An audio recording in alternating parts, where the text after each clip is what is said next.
You're especially passionate about great products that, do a great job to almost, they do the marketing for you and then ultimately scaling through customers referring other customers. It's easier.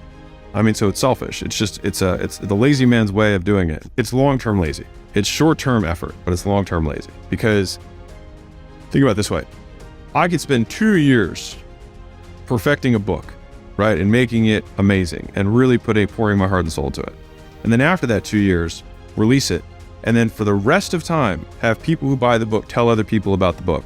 And so I spent 2 years, but then from that point going forward, customers market everything for me. And everything that comes in off of the book is profit, right? The flip side is that I spend 2 months writing a book that's decent, but not great. And then I have to spend the rest of my life promoting it. And then in so doing, I also get lots of people to find out that I have a mediocre book. It just makes less sense. But the thing is it just takes so much more time to front load that effort to make an exceptional product or service that most people aren't willing to do it. And so most people's products, like the real big obvious answer of why people don't make more money is they're just not that good. And specifically from an ego perspective, they're just not as good as they think they are.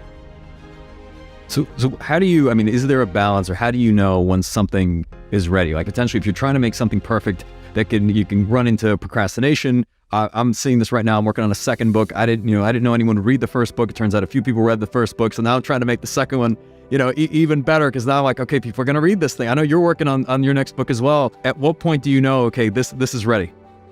When for me, there was nothing left to do. Like anything else that I would add or subtract to it would make it worse. Now, that's not always the case. You know what I mean? With a book is a very defined, literally has bookends, right? There's beginning and end. But if you have a software product, for example, I share those more from a conceptual perspective as an ideal. But the idea is to have a consistent cadence where you're improving the product on an ongoing basis, right? And so, but the thing is just front loading that, because until you have the product market fit, until you have a certain percentage of people who are bringing their own friends to try your thing, it's still not right. And so what ends up happening is that, especially if you have a promotion-driven entrepreneur, so somebody really understands how to market and sell, this is where, I don't want to say it gets dangerous. It's just that you can make a few $1 million, $10 million being really good at marketing and sales. And so you could become a multimillionaire doing that. It's just, you're not going to build the massive, massive fortune unless the thing you sell is good.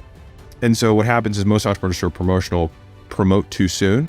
And then they have to fight this uphill battle for the rest of their existence. And the thing is it gets reinforced because they get better and better at marketing.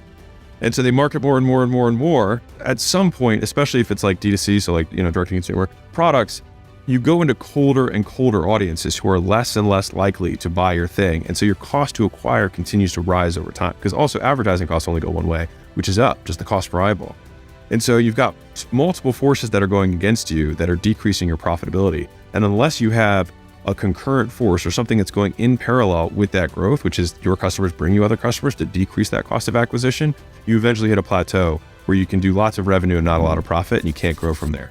And that's where sometimes you have to have hard conversations with an entrepreneur and be like, this thing just isn't good enough. And we need to maybe dial back a little bit. And so the original idea of getting your first acquisition channel going, whatever it is not to then scale that. The idea is that you get enough customers in that you can get feedback, continue to improve the product. And then once you get enough people referring and bringing friends, which is my litmus test for it is good enough, then you scale it. Now, you still consistently want to make it better and better and better, absolutely.